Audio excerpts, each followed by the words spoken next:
Kes membabitkan kemasukan melalui laluan laut tidak diwartakan kini memasuki peringkat perundangan selepas seramai 41 warga Indonesia yang ditahan Maritim Malaysia Negeri Perak didakwa di Mahkamah Majistret Seri Manjung. Kesemua mereka sebelum ini ditahan dalam operasi penguatkuasaan di perairan Teluk Senangin pada awal pagi 31 Julai 2026.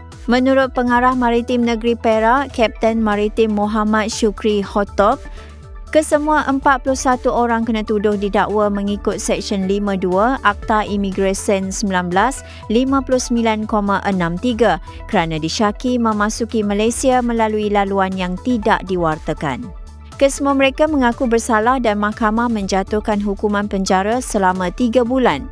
Namun, kes itu tidak terhenti setakat pertuduhan imigresen. 2 daripada 41 individu berkenaan turut dihadapkan ke Mahkamah Session Seri Manjung atas pertuduhan di bawah Seksyen 26A Akta Anti Pemerdagangan Orang dan Anti Penyeludupan Migran 2007 atau ATIPSOM. Kes tersebut telah disebut di Mahkamah Session dan akan melalui proses perundangan selanjutnya termasuk kemungkinan pemindahan ke Mahkamah Tinggi. Untuk rekod, kesemua mereka ditahan selepas sebuah vesel nelayan asing dari Indonesia dikesan membawa 41 individu di perairan Teluk Senangin berhampiran Batu Malang. Ketika operasi dijalankan, tekong vesel berkenaan dipercayai cuba mengelakkan pemeriksaan penguat kuasa. Lebih serius, vesel tersebut dilaporkan melakukan beberapa manuver berbahaya sehingga merempuh bot ronda maritim Malaysia sebanyak 4 kali. Bagaimanapun, tindakan pantas dan terkawal anggota penguatkuasa berjaya menyekat pergerakan vesel sebelum ia ditahan sepenuhnya pada jam 3.35 pagi.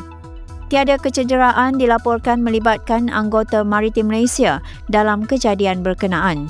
Maritim Malaysia menegaskan tindakan penguatkuasaan terhadap kemasukan melalui laluan tidak sah bukan sekadar berkaitan soal imigresen tetapi turut melibatkan aspek keselamatan perairan negara.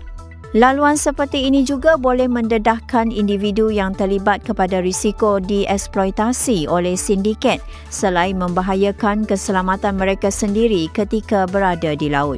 Agensi berkenaan memberi jaminan bahawa usaha risikan, rondaan dan penguatkuasaan akan terus diperkukuh bagi membanteras kegiatan penyeludupan migran serta memastikan pihak yang disyaki melanggar undang-undang dibawa ke muka pengadilan.